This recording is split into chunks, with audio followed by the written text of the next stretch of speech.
Hi, welcome to the Market Alert for Wednesday, the 18th of October 2023. So seasonally adjusted good news batters bonds. Biden bruises big tech. Bidenomics big adjustment factor. So the other news is Treasury yield spike on hot retail sales with tech hit on fresh export curbs. And economic news for today, we've got the UK CPI numbers. They're out at 7 a.m, forecast at 6.6, previous 6.7, so not a great deal there. It depends what it comes out at, of course, is how the market's going to react. Got building permits for the US at 1:35 p.m, Waller is speaking, followed by Harker at 8:15 p.m. there. Okay, let's have a look at the market, see what they did during yesterday, and finish off with the metals. And in the Dow, the market continuing to move to the upside, trading up to that 34,099. Went through it yesterday and the 50-bar MA, but failed to close. There's a bit of selling around at the moment. We can see the supply coming into the market as it moves higher, struggling a bit there. So it'll need to drive through cleanly with some green bars there to show that it's going to continue higher. 30-minute chart, the market down in the electronic session all the way down to the start of the Dow at 230, which is this bar here. Then all of a sudden we move to the upside, but then we also retrace more or less 90% of the move. Overnight the market is sitting near the DP, but it's all kicked off in the Middle East, apparently with the bombing of a Gaza hospital, which has enraged the Arab nations.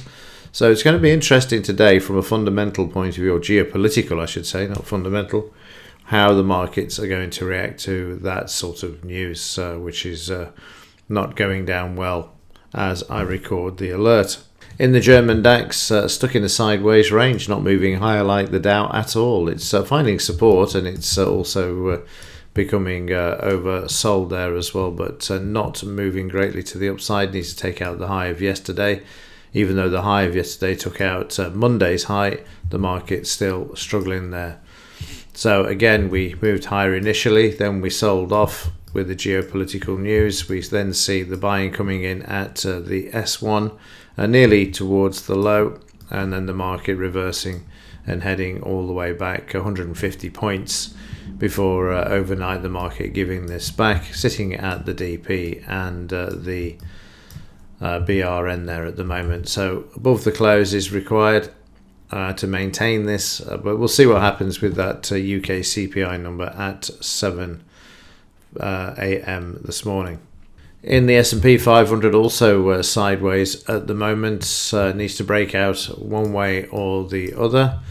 The 30-minute chart shows again that decline for the first part on the electronic. Then the market opens on the cash, brings the market back, and again, just like the Dow sitting at the DP at the moment. In the FT100, still trying to move higher. Yesterday it managed to do this despite the average earnings. And also we've got this resistance to the left at 7747 and close above the 89 so far. Again, this is going to be dependent upon the 7 a.m. Inflation numbers.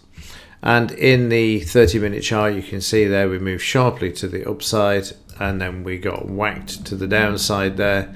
I don't know why that was whacked down like that. It certainly was crushed down to the close, the 200 MA, but then maintaining movement to the upside and just a stone's throw away from the high.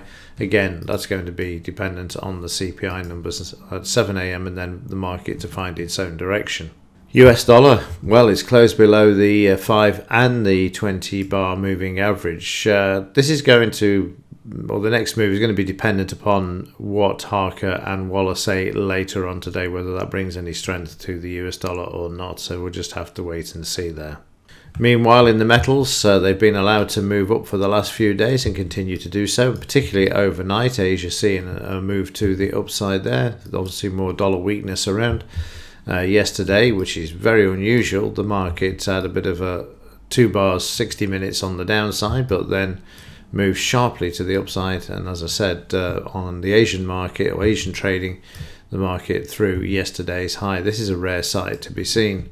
Gold also moving higher as well, trading back up to the levels to the left there. Let's just have a quick look, see what they are.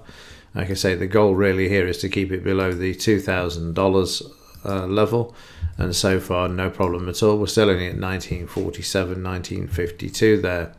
30-minute charts moving higher from the start of the morning. Bit of volatility around here, but overnight a really good move on the gold price there. And finally, the gold-silver ratio. Silver moving up very nicely because the gold-silver ratio moving down. So at the moment, silver outperforming gold at this time of recording. Okay, that will do it for this one. Let's see how the geopolitical nightmare and war in the Middle East plays on the market as it opens later this morning, and also those CPI numbers as well. Okay, that's it for this one. As ever, thanks for watching. See you in the next one.